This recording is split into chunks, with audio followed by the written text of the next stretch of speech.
नमस्कार। स्वागत करता हूँ मेरा YouTube channel north east ignite पर।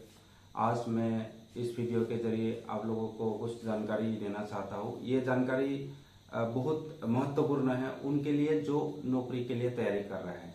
मतलब मैं ये बोल रहा हूँ कि ये छोटी बात है, बट आपको ये बहुत सुनना जरूरी है, क्योंकि ये एक जो इनिशियल स्टेज है। मतलब आपको मैं बता देता हूँ कि जैसे कि आप डॉक्यूमेंटेशन के लिए जाएंगे भर्ती के लिए, फर्स्ट तो डॉक्यूमेंटेशन नहीं होता है, तो डॉक्यूमेंटेशन में ही पहले बहुत बच्चे को डिस्क्वालीफाई कर देता है। क्योंकि इसीलिए क्यों कर देता है, मैं इसके पीछे भी एक बहुत बड़ा कारण बता देता हूँ। पहले तो भर्ती निकाल, आजकल इतना कंपटीशन हो गया है, वैकेंसी निकाल रहा है सपोज दैट 50,000 और फॉर्म भरता है 10 लाख 15 लाख बच्चे, तो ऑल ओवर इंडिया का बात कर रहा हूँ। तो इस कंडीशन में क्या है, बोर्ड के पास भी कोई उपाय नहीं रहता है, तो कहीं ना कहीं उनको मतलब लूप होल देख के उसको डिस्क्वालीफाई करना है। तो इसलिए मैं बोल रहा हूँ, इस बात को इसलिए आप लास्ट तक सुनिए, क्योंकि ये आपको काम आने वाला है। छोटी बात है but it is very important I think. So चलिए शुरुआत करते हैं। तो आज हम जानेंगे कि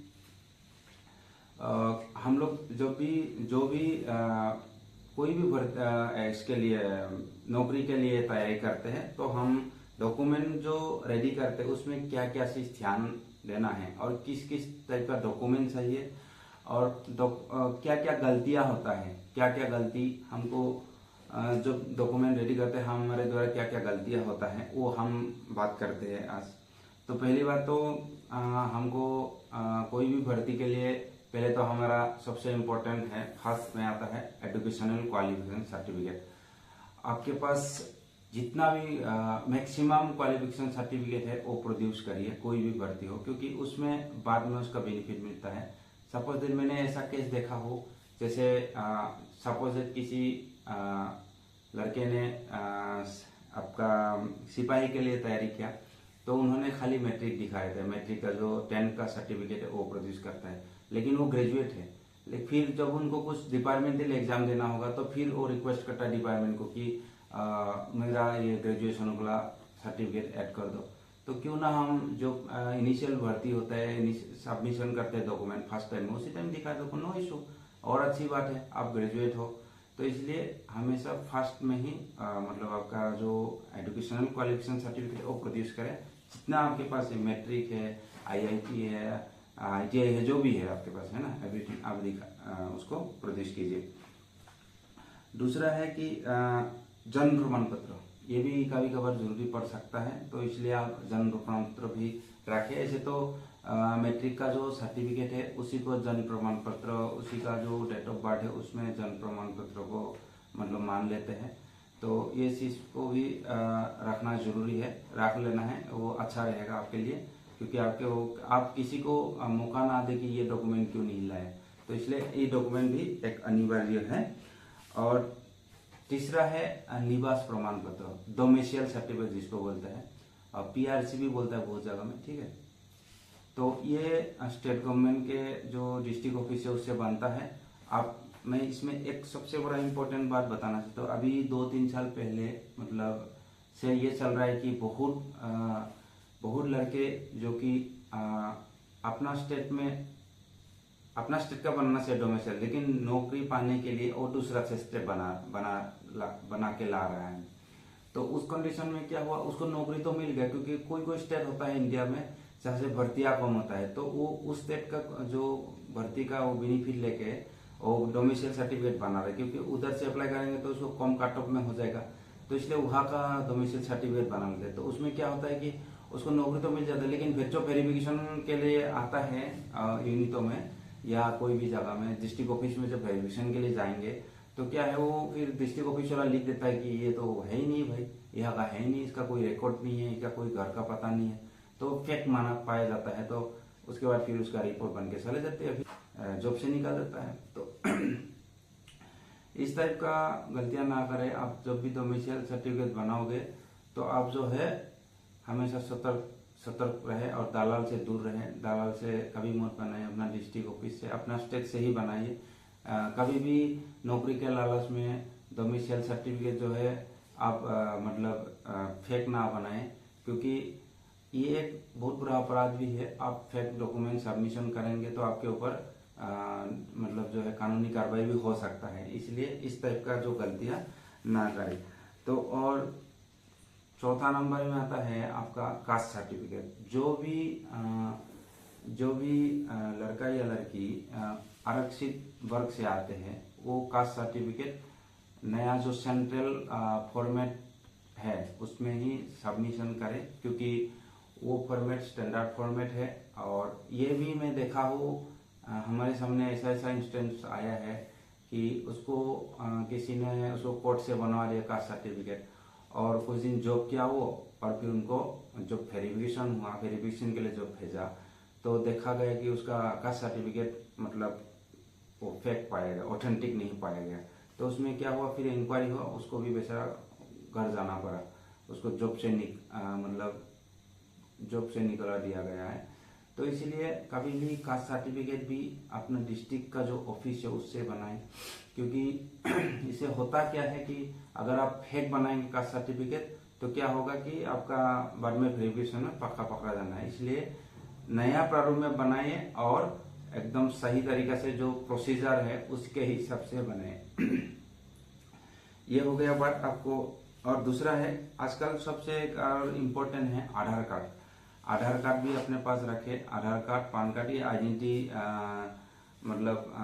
कार्ड के तौर पे आपका काम आएगा। ये आजकल ये भी भर्ती प्रक्रिया में बहुत अनिवार्य रूप से देखा जा रहा है।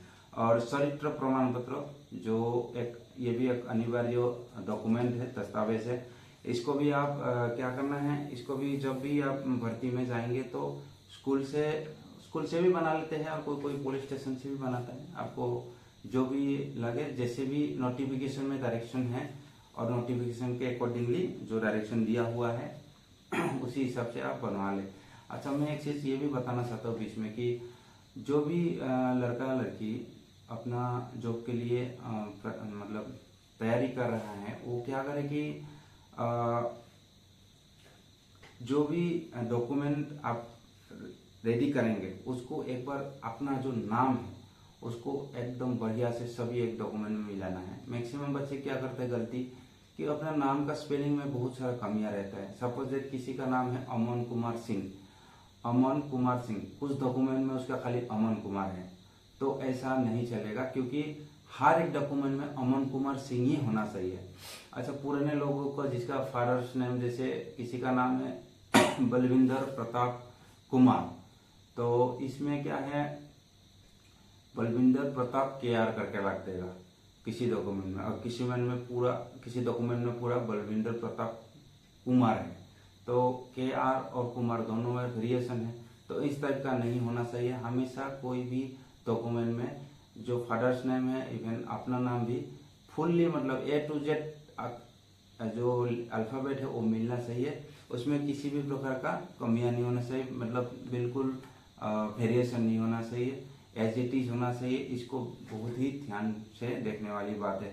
अगर आपका नाम में थोड़ा सा भी इधर उधर पाया गया, जो बोर्ड में बैठे हुए अफसर होता है, जो बोर्ड का प्रिजाइडिंग ऑफिसर होता है, आपको एक्सेप्ट नहीं करेगा। आप कितना भी रिक्वेस्ट कर लो, क्योंकि उनके पास भी कोई ऑप्शन नहीं है, बहुत प्रेशरली काम होता है।